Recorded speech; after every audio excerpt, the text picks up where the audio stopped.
Remembering Auschwitz, 75 years after the liberation of the nightmare Nazi death camp, News 4 sits down with survivors to hear their reflections and their warnings about anti-Semitism.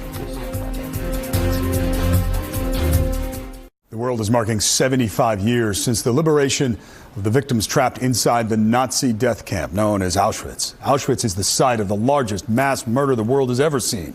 An estimated 1 million Jews. Today, survivors return, some for the first time. They traveled far from homes in Israel, the United States, Australia, Peru, Russia, Slovenia, and elsewhere. Many lost parents and grandparents in Auschwitz or other Nazi death camps. I remember the hangings, I remember the horror, I remember the smoke of the chimney coming out from the crematoria. I remember everything. Survivors, many leaning on their children and grandchildren for support, said they were there to remember, to share their histories, and to warn about the signs of rising anti-Semitism and the hatred in the world today. Well, David, Holocaust survivors here in the tri-state are conflicted about how to honor the anniversary. For some, it's a time to mourn, and for others, it's about freedom and rebirth.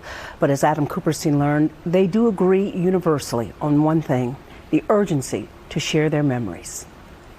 When the Nazis' most notorious death camp was liberated by the Soviet Red Army, what they found was grotesque.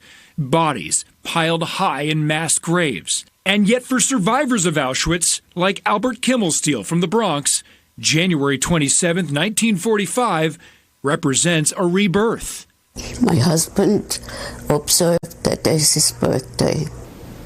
He treated the liberation like it was his birthday. That was his birthday. 75 years after the atrocities ended, Jacqueline Kimmelstein, who survived the Holocaust hiding in France, is honoring her late husband by telling his story from a RiverWalk home. I feel it's my duty to do it. I definitely feel that I have to do that for my husband and for all those who died.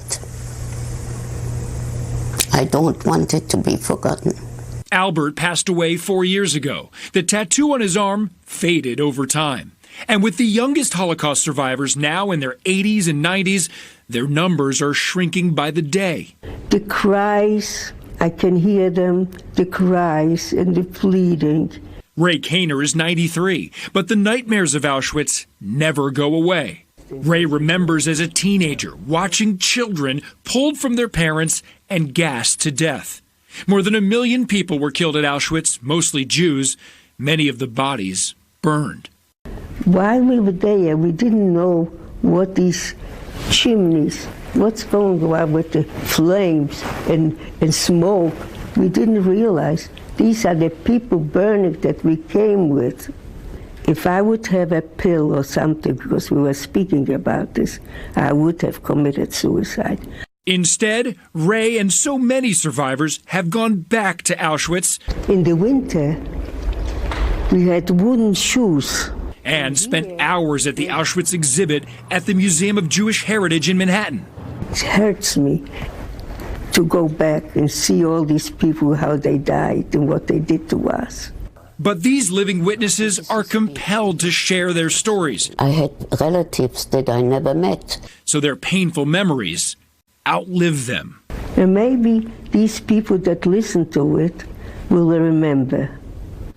Now, some survivors have never been able to open up about what they witnessed. My own grandparents, for instance, all four survived the Holocaust, but they each had different ways of coping with the trauma. They all agreed on one thing, that as uncomfortable as it may be, it's critical for younger generations to learn the truth, as real as it is and disgusting at times. But that becomes even more important, guys, as there are just fewer survivors left every single year. And you heard right there that they're worried that the message isn't going to get across. And so that's why I'm glad we can share stories like this, and I'm glad there are survivors there who are willing to open up about the horrors. And there's nothing more powerful than a message delivered like that, personal, firsthand. like that, firsthand. Exactly right. Thank you, Adam. Thank Very you. touching. Very Extraordinary. touching.